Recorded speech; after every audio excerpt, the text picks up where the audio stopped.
That's a conspiracy theory, right? Is that there's going to be this major event, some kind of display, where Taylor Swift is going to endorse Joe Biden, and they're going to kind of put their clout, their social capital behind that endorsement. And that everything we've seen up to this point is just building up to that final moment.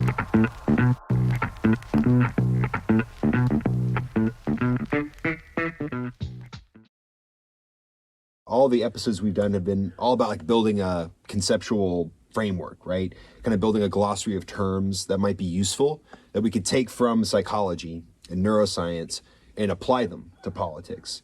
So that's sort of a Rosetta Stone, as it were, for understanding how those terms might be relevant. Here, we thought it might be fun to find sort of a test case, something that's timely, that is in the news right now, and voters are thinking about, or at least some of them. Yeah, and for some reason, Taylor Swift comes to my mind as the main and that's the punchline for the pop star. Driver of all this. Yes, exactly. So what's your history with Taylor Swift?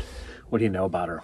You know what? There are a few songs there that I do like jamming to when I'm working out. Like there was that Shake It Off. That one's pretty good for when you're doing cardio. Like there are a few songs I'll listen to, but it's not like I follow her very much. I didn't know much about her biography, her personal life, up until, of course, the Travis Kelce thing. And I just kind of shrugged my shoulders about it and thought, oh, okay, well, good for them. I hope they have a good relationship, and it's cool that she shows up to the football games to support her mate.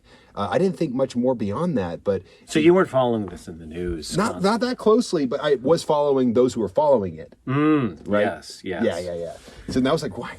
It was just really perplexing to me how it was bothering a lot of people. I'm guessing, were you kind of following this pretty closely leading up to this? Well, I'm perplexed by the entire phenomenon, I'll just admit. And I always get myself into trouble immediately when I bring this up, because there's so much I don't understand about Taylor Swift. I heard of her years ago when she was originally a pop star. I couldn't identify a single song she sang. And I certainly wasn't in the demographic that were particularly Taylor Swift fans, or Swifties, as I've come to know them. And I have not sought out any information about Taylor Swift in my life. I could not have even said what are her songs, except for that Shake It Off one, that was pretty catchy, know right? about. And I still, am terribly poorly versed in everything she's done. Yeah. But I've increasingly been unwittingly informed about Taylor Swift on a more and more regular basis. And then it started to become a genuine interest of mine. How could one person be this famous and this popular and indeed this polarizing now at any given point? And she doesn't seem to be doing anything to seek that position out other than singing songs and dating a famous football player. Yeah, unless I'm really missing something here, because I mean, it's not like she shies away from answering questions if she's asked explicitly about different issues. I think she did endorse the Democratic candidate Biden in 2020, unless I'm mistaken. I certainly don't think of her as political. She's not explicitly political. Yeah. Well, it seems to me like she typically just kind of shies away from being thrust into that role. But it seems like others are kind of looking at her as sort of like a symbol of something. I have a couple theories about this. They're sort of maybe quarter baked, not even half baked. Okay. But here's what I'm wondering. Mine are raw dough. I'm just still trying to get facts. All right, so at least I'm a few steps ahead of you there. So what I'm noticing is that if you look at her trajectory of her career, where she started, she kind of gives off this someone who comes from that world of country music, right? A little bit more in like the pop, like contemporary scene, right? So it's kind of a contemporary updating. But I also think that she was sort of squarely in that culture that really appreciates that music, and they tend to be kind of a conservative crowd. And so I think they kind of looked at her as sort of like a representation that, look, our genre, our brand of music, our culture is something that's still relevant. It's still catchy. It's still interesting. And I think they wanted her not just to sort of be like an entertainer who can promote that part of the culture, but also explicitly adopt those points of view from that culture. Yes. Right? Because that's oftentimes what people hope. And we're talking about schemas. We're talking about a prototype or an avatar for a culture. And I think that's what pop stars become. They so often get held up as an example and it has nothing to do with their personal views or their politics. Yes, and I do think that dating an NFL player would only ingratiate her further to sort of a blue collar, right-leaning crowd. Yet we're not seeing that happen. Yeah, exactly. And I think it's because it was assumed that it was almost like being typecast into a certain ideological camp. Because of her physicality, the way she used to present herself and on stage is like more on the country side of things, but now she's kind of morphed into more of like a general musical icon, right? But I think that it's a disappointment to those who want her to be explicitly someone who kind of represents their culture and their values, conservative values, because that's typically what you associate with country music. And music in general, right? So we're talking highly emotive stuff, and especially something about your youth, like when you're younger, whatever music you listen to, it becomes like a soundtrack to this developmental point in your life. And I think it's part of why she's such a phenomenon, is she's done this long enough that there are many age ranges that find her music absolutely autobiographical to a deep degree. So much so that they begin to project their own views onto that person, what they'd like her to be, which must be a great burden. And for some reason, whenever Taylor Swift comes up, she's always, the difficulties she's had always seem to come up. And I always find this to be so bizarre, because she's like one of the most popular people that has ever existed in human history. Yeah. She has more money than she could spend in 100 lifetimes. Mm-hmm. She could make people's day by just walking into a Rite Aid. Mm-hmm. And, everyone in the store would be like telling that story for the next 10 years. Mm-hmm. And so it just seems funny to me, that how much sympathy can you have for someone who's constantly going from luxury box in NFL stadium and having cameras on her to like the world stage, and she's just the most popular person that exists. Yet there's this sense of like she's really troubled and she's had challenges in relationships, and she's relatable because of all that. Yeah. So I don't know if you recall this phrase. It comes from Freud, the Narcissism of Small Differences. Yeah.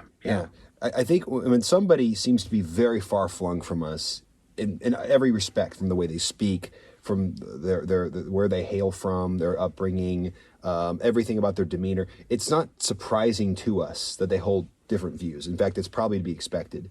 But when someone seems similar enough to us and yet doesn't hold our views, it almost feels like a betrayal. That's sort of the sense I get. It really seems like a very personal affront to those who kind of engage in this conspiratorial thinking. And in fact, we should probably say a little more about that. And the lead up preparation for our discussion here, I want to kind of poke around. So what's happening now? Like, why are we bringing up Taylor Swift in the first place? Now, correct me if I'm wrong. So what I've read is that it's suspected that all of the machinations, everything that's been going on in the NFL, the playoffs, and this final confrontation with the 49ers and the Kansas City Chiefs, it's all by design. That the Kansas City Chiefs did not win in a fair way, that there was some sort of shenanigans behind the scene, and that Travis Kelce, the tight end of the Chiefs, is open way too often in the end zone. You could see how there would be a conspiracy. Yeah, everyone in the stadium knows it's going to Kelce. I did. And yet he's always open. I did kind of scratch my chin about that. It's like, okay, there's something to this. Not to fuel conspiracy theories, but the Chiefs have done this too much for this to be fair. It's like, listen, Dan, there's something going on here. And as a Buffalo Bills fan, the last thing I wanted to see this year was Mahomes with another Lombardi. But it may happen, and they've blocked Buffalo 4 years now. This is a personal issue for you too. It's a bit personal. I am biased. There's no doubt about it. Did our kicker actually pull the field goal wide right symbolically because the NFL was paying him to do so? I don't think so. Biden, there it is, right? But there's a lot there that people can project onto. But so getting on with the story. That's the theory. That's bias. The notion that it's fixed. The NFL is in on this. Yeah. With the Chiefs making it to the Super Bowl intentionally. That's a conspiracy theory, right? Is that there's going to be this major event, some kind of display, where Taylor Swift is going to endorse Joe Biden, and they're going to kind of put their clout, their social capital behind that endorsement. And that everything we've seen up to this point is just building up to that final moment. That's the idea. One of the most disappointing climaxes of a Super Bowl halftime show that anyone's ever talked about. Right up, it ends with, "You should vote for this guy." It's just the stuff of it's stranger than fiction. To imagine. This kind of goes back to, I mean, obviously I've talked to you about this for a while. I really do think that politics really is a quasi-religion for many people. Yes, it almost feels like the Moonies, like they're sort of gathering together, waiting for some sort of prophecy to come to pass, right? And often, but the interesting thing is, like, what allowed us to function as a society is that you had these sort of exhaust valves, sort of like depoliticized zones of our lives, where we could all kind of come together, set aside our differences. We're all wearing jerseys and enjoying a show. Things like concerts and football games, traditional non-political phenomenon. Ironically, now both of those are politicized all at once, right? And that's what we have here, right? Is that even that part of our lives has not escaped, right? There's this term called concept creep, where it seems like a certain point of view or a certain concept will have like a very narrow usage. Like it belongs in one case, one context, but then somehow you start to see how it's relevant to other contexts. You start to see it everywhere. It's like the whole idea of you have a hammer, everything looks like a nail.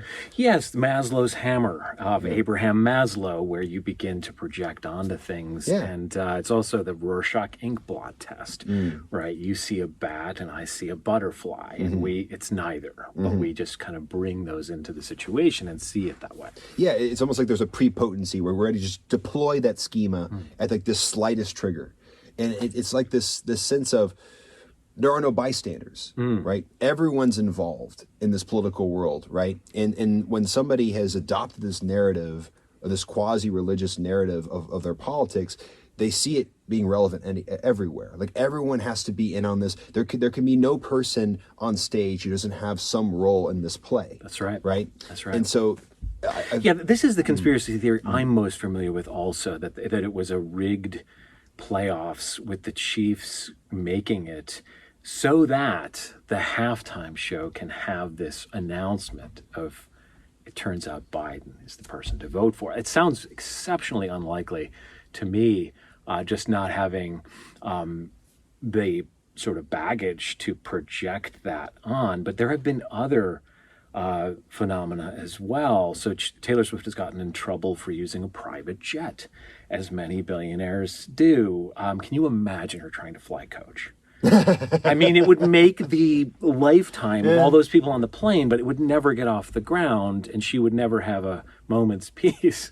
That seems like a scary experience for her. But really, it's kind of that would make a problem for people on the left. They don't want to see environmental damage of that sort, right? And she also fits into that sort of, man, if she isn't part of the 1%, who is? Right. She's sort of the problem on the left. So once again, and she's really done nothing that I could see to evoke, antagonism toward either party. You could see it projected onto her in both instances, just depending on what she's doing. And I think it's just the nature of being such an incredibly popular and ubiquitous figure that it just becomes integrated into whatever your worldview is. You can see her as this person who's unfairly advantaged and wasting fuel and ruining the environment, or you can see her as a country music icon, or as someone that's going to disappoint you by endorsing Joe Biden. None of which are things she really does on a regular basis. It wouldn't be how I'd characterize her. Yeah, you can almost see when somebody is looking for some kind of praxis, some sort of outlet, behavioral outlet for their beliefs in their political point of view. The way that manifests is not just sort of genuflecting in favor of your candidate and those who are fellow voters in your ideological camp, but also putting pressure on others to stake their side, right? It's like, okay, decide, are you with us or are you against us? And I almost see these gestures, this is one example of it, right? But these sorts of gestures are meant to almost put pressure on someone to capitulate eventually, or to make it absolutely clear where they stand. It's like ambiguity cannot be tolerated. Like in some ways, that's Right. even more intolerable than someone explicitly saying, yes, this is where I stand on an issue. Intolerance to ambiguity is a psychological measure, right? Yes. This idea to withhold judgment longer and Yeah. sort of sit with the complexities of the real situation. And going beyond this, I feel like it's so often that she's in the news that even Donald Trump was remarking that he says he's more popular than her. Well, Which is very funny to me because that's I don't know that there's a single person, maybe even in human history at this point, who's more popular than her. okay, I would say notorious in popularity.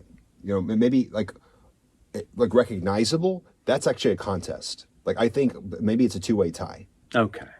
Like for instance, There's no scientific study to prove or disprove. I guess what I'm wondering is there any place on earth you can go to and say, mention the name Donald Trump, mention the name Taylor Swift? How often are you going to have cases where someone's going to say, who's Trump?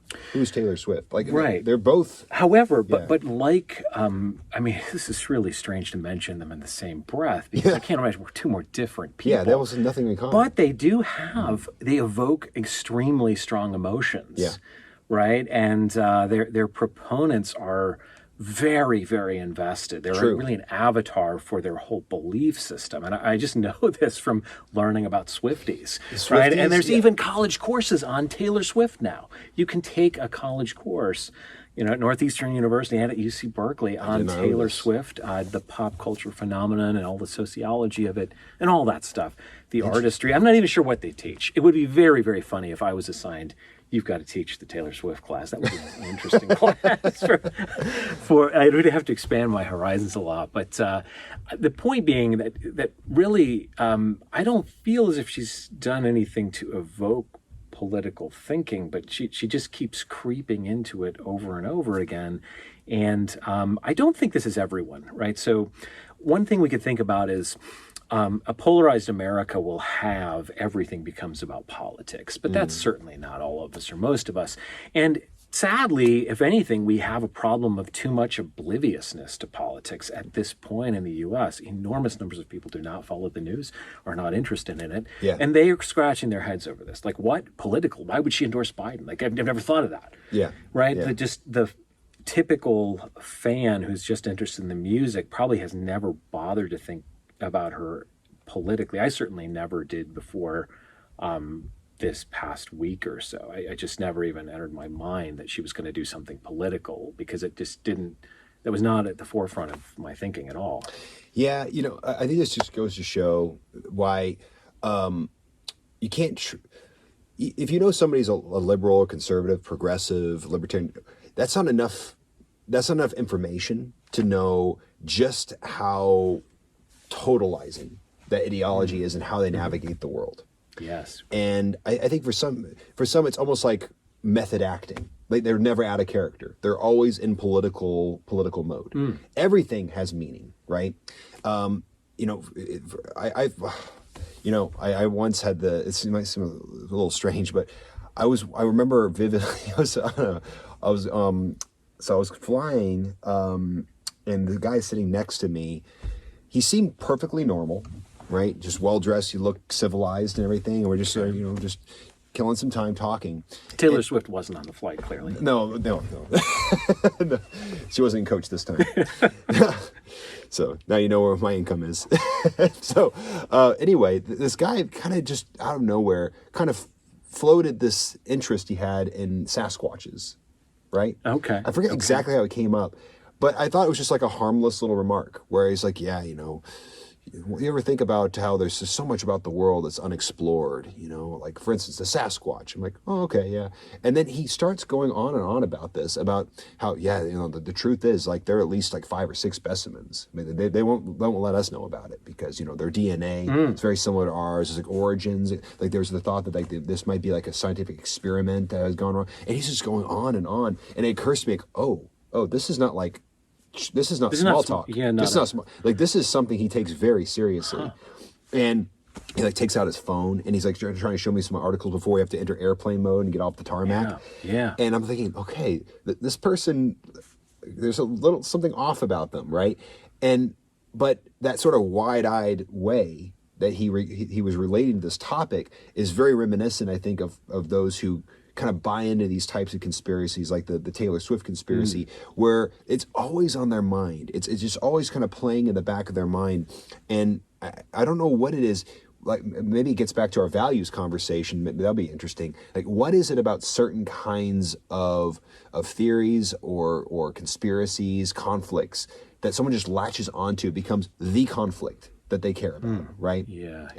It always seems to be kind of hanging out in the background of somebody's way of thinking. That's right. Yeah. And another effect from psychology that comes up here is known as the streaking star effect. So this is something that Tom Gilovich worked on with Jesse Walker, and they published this really wonderful paper describing how, in general, we prefer to think about an individual having a lot of successes. So they would compare kind of how excited you would be, how enthusiastic you would be to a team succeeding versus an individual. And for whatever reason, we gravitate toward the narrative of the superstar individual. And this held true for sports. I mean, that's why people are thinking about Patrick Mahomes, not the Chiefs' offensive line winning and holding up the Lombardi, but Patrick Mahomes or Travis Kelce. Who's the MVP, right? Right, exactly. And that's true of every sport that's a team sport. It's like Michael Jordan, Wayne Gretzky, Tiger Woods. Well, that's individual, but there's always this icon of the superb individual, even within the team context. And this also extended in their work to companies. So companies that were described as having an individual, identifiable CEO, people wanted to see that company succeed in a really streaky kind of way. And I think that the reason I thought of this with Taylor Swift is that people love the individual. She's a single performer, right? Unlike the Beatles or the Stones or whatever. It's like, it's just her.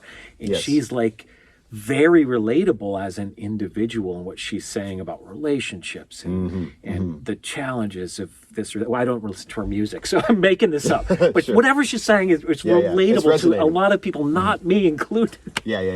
But anyway, I can't ignore it at this point. It's too big of a phenomenon. And I think the streaking star effect is one of those catalysts that allows you to sort of identify with that person.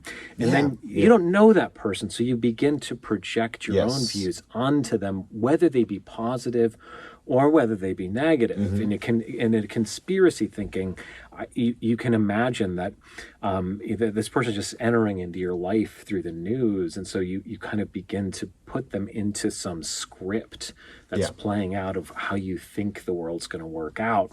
And in the case of someone who's very fascinated by politics, I guess it was inevitable that she would enter into that people's mind, and then the sharing, of course, online, and the endorsement of that as a realistic possibility. I mean, if you're just thinking of this in the comfort of Coach drinking your ginger ale and consider, just rubbing that in, aren't you? Who's going to vote for? Couldn't join you in business There's class. nowhere to go for that except for the Sasquatch guy who could probably back you up on this. But let's say you're just on your own. You probably just have a fleeting thought. You might wonder what she would do, but you have no real reason to think there's anything to it. But in an online community, an echo chamber, you can start to get in social endorsement of, I think this is real, I think this is rigged, I think this is improbable. Tyler Bass missed that field goal for NFL official reasons. Roger Goodell's behind this. My God, there are no accidents there. Right? Exactly. Travis Kelce is open because all the defensive backs have to back off because they've been told. They've already been paid off. The bookies got to them. And you just start to, I think groups can run wild with these theories because there's not even any evidence being collected, but the lack of evidence becomes, in a sense, evidence of the cover-up. It's so true that the whole idea of there being like a single person who emerges from a group and becomes the sort of figurehead, Like, okay, I enjoy Nirvana, the group, but everyone sort of thinks... Kurt Cobain was no Taylor Swift. Well, I understand very that. different. But when you think Nirvana, that's the face that comes. Streaking star effect. Yes, exactly. Like if you had to personify Nirvana, you don't choose the other band members. That's the individual who comes to mind, right? When you think of a Democratic Party, you immediately start thinking of individuals who represent the spirit of that party. It's embodied in a person, right? That's right. Yeah. It also occurred to me, we love the whole idea of the streaking star, what's interesting about that, the little, I guess, little top spin I'll put on it, is we love the rise of the streaking star, but we also sort of clamor for the downfall. You ever notice that? Like on the ascent, they're beloved, right? There's so many stars like that. On the rise up, they're like this plucky, scrappy individual who we can kind of relate to, and they're on their way to just against improbable odds to be able to have amazing influence and be successful at a very difficult art form. But then something about the largesse just sort of languishing in success. Yeah. We start to tire of that. You begin to resent it a bit. Yes. You know, how much money and fame do they need? Do we really need to Do they see really them deserve win it? again? Was it really them who did it? Right? Right. And people sort of reveled in or celebrated or gossiped about like Tiger Woods' downfall. That was the perfect example. Great example. Astronomical levels of success, and he was so beloved and such a representative for so many companies even. And all of a sudden, bam, it was just all over the news, everything about the downfall and the scandal of it all. Yet, fast forward a few more years, and everyone wanted to see him come back and win, right? It was the redemption story. Exactly. To complete that trajectory. You can't just have a pile of ashes. You're waiting for the phoenix to rise out of it. Yes. Right? The drama of all that. Yes. Yes. And so when we don't have the drama, perhaps there's some psychological need to fill in the negative side of the story or see it in a certain way. To make it more interesting. And celebrities have loads of gossip, or even deep fakes in the case of Taylor Swift. I mean, it's one of the risks of celebrity in this era. Again, it's just ubiquitous in the news and impossible not to hear about, even when you're not seeking out celebrity news whatsoever. Yeah, so here's what I'm wondering. If you... So the reason we started this podcast began is because we were thinking, okay, what do you do in those cases where you're talking to a family member or a friend, like a coworker, and you have these uncomfortable political conversations that come up? Yeah, awkward moments, yeah. And we notice, well, there's no real playbook for this, right? You kind of have to go off instinct, or maybe you just try to shy away from the topic. So I'm going to put you on the spot here. And if you were confronted with somebody who was just, like the Sasquatch guy I told you, who just like, look, I'm telling you, you watch this. When we watch the Super Bowl, you're going to see this. You're going to see Taylor Swift like march out there. She's going to just have, she's going to be, she's going to have Biden, like she's going to have her arm around his elbow, like they're going to go out there and she's going to kiss his ring, like, what do you do in a situation like that? Biden doesn't have a Super Bowl ring, does he? Well, listen, that's all part of the, like, he's the second stringer, don't you know? Was he really Joe Namath and just had a good wig? Yeah. I didn't know that. Somebody's suggesting this. I think I would be, I would ask questions. I mean, it's an interesting notion. Yeah. Because who's involved? Yeah. Right? Like, how do you see this happening? What indicates this might occur? And I guess there's an element of me that does want to hold out on any kind of judgment these days, simply because this stuff, you just can't make this stuff up. I mean, real political occurrences that are being reported by every major news outlet are beyond belief these days. So one could be forgiven for thinking this is a legitimate possibility, and a strategy might be to just question them about it, like the Sasquatch. I mean, who knows? We've never seen it firsthand. It's an interesting notion to entertain. I think I would end up leaving it with an open-ended. I would probably pivot towards skepticism at a certain point. Like, how could we know this? Wouldn't there be some problems? Maybe getting the NFL to orchestrate anything like this would be such a breach of everything they're about. And I would push on some of those obvious loose threads that are just, to make this real, you would have to have conspiracy by a lot of very unlikely actors. And that's true of most conspiracy theories, I would say. It's very hard for humans to coordinate secretly in large numbers. I mean, we're terrible at keeping secrets, right? I mean, people love gossip, and the word gets out. So it's kind of, when something's going to be rigged and there's this much exposure publicly, it would just be very, very hard to achieve that, I think. And I might point that out. And I would probably leave things in a very open-ended way, like, we'll see. I mean, I could be wrong. We will see. We'll watch this halftime show, and then the world will know. See, the benefit of a topic like this, right? See, where I agree with you is you actually will have an event. It's coming up, right? In about a week's time from our recording, or less than a week now. It's not far off. Yeah. And we're going to say, well, exactly. Let's just wait and see what happens, right? So you at least had that satisfaction of knowing that you don't necessarily, here we are just sort of prognosticating about what's going to happen. There's no need to really expend much energy, much frustration about that, because you already know, well, this is a discrete event we're talking about. It's not like a general philosophical point of view that we're going to be arguing about, where it's not like you're going to have clear hypotheses that you can test in real time. Sometimes we don't really have that benefit, but in this case you do. But I like what you brought up, my example, the Sasquatch guy again, because the truth is, it was kind of fun, right? Yeah, like at first it was bemusing, a little strange, but I thought, okay, how often is it I get to talk to someone like this, right? And so you just kind of explore around. It's really kind of like it's an exploration of somebody else's mind. And of course, when somebody's really passionate about something, honestly, that's the most they'll ever ask for. They would love to be able to talk more about this thing that consumes their whole life. And it's right.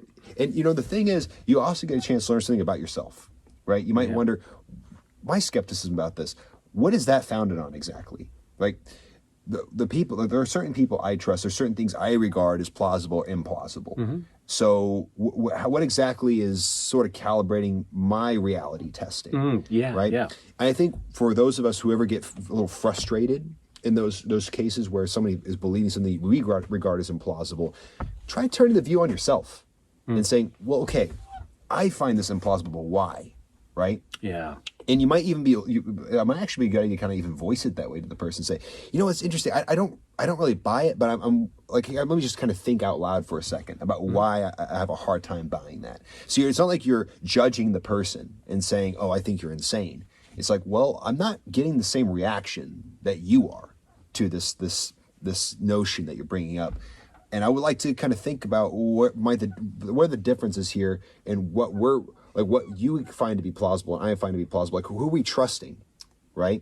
So there might be differences in sources we're consulting. There's obviously a lot of background beliefs that are different. Well, I've not heard it reported that strong liberals, progressives are fantasizing about this presumed announcement of Biden. I don't know if that's going the other way. I think it's usually, a conspiracy theory typically is about fearing something, feeling threatened by something, right? I mean, like in the case of the Sasquatch, if you're hearing noises at night and your wood pile's been disturbed, it's kind of messing with you. And I think that's what drives the conspiracy theories, with this fear of some outcome that's not desired, and then a beginning toward this sort of secret plot. And people can plot, right? And governments have plotted, and governments have misinformed people over the course of history. It's a legitimate thing that has occurred. Right? So the idea that a government official or a person is trying to rig something is not absolutely implausible. Sure. Right? It's just a question of the details. And the details matter so much. And so I guess we're detail-oriented people. We would want to walk through what are the scenarios, and reserving judgment, I think, is just really important, because when it gets really unpleasant is when you say, no, there's no Sasquatch. It's ridiculous. How unenjoyable a flight are you going to be on? True. I mean, I hope you're not going to China. It's a missed opportunity. Man, you're going to be on that plane a long time. Oh, so you'll know I'm in on it. It's an exercise in restraint on like, how can we seek to bond here and come to some maybe consensus view? How can we both learn something?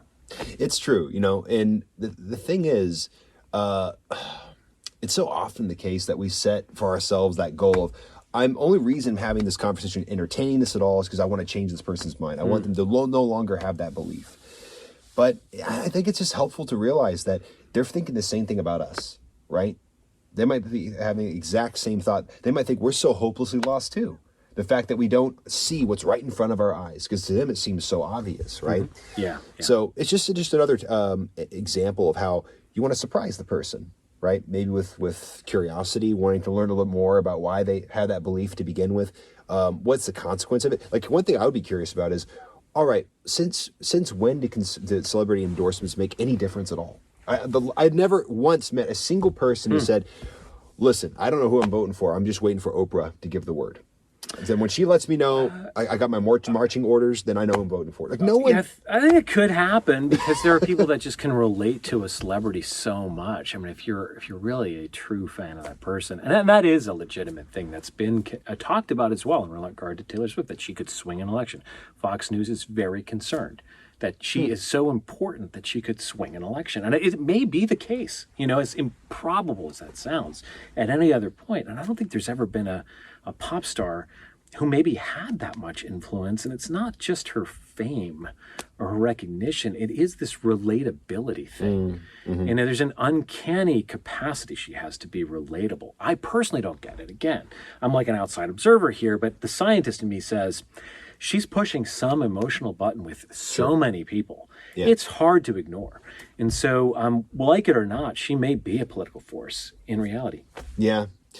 Yeah, the whole thing about pushing the buttons, that's the key here, right? Because it has to have something to do with the way that art actually reaches people, right? And convinces them that they know something about this individual, yes, right? And they begin to trust them. And they begin to think, well, if you can relate to me that much, be able to reach me on that level, whatever it is that is happening with her art form and the fact that people feel really moved by it, that I think it almost feels like a great like breach of trust that people have placed in a figure. And I think that maybe that's where that strong ire comes from. So artists beware, you have to tread carefully, I suppose, right? Or maybe just take it for granted that anytime you're going to influence people on that level, right, you're actually trying to reach souls. That's what music does, right? That's the language of our souls, in my opinion, is music. Then you're always going to animate very strong opinions for and against. Price of fame. Yeah, and that's part of the reason why throughout history, music has played a major role in propaganda, No doubt. Yeah, maybe that's a nice little signpost for another episode. That's a topic I'd love for us to get to at some point. So as we wrap up, the Super Bowl is imminent, and we will see what happens at this halftime show. Yeah, we'll see who gets endorsed. We'll talk again soon. Take care.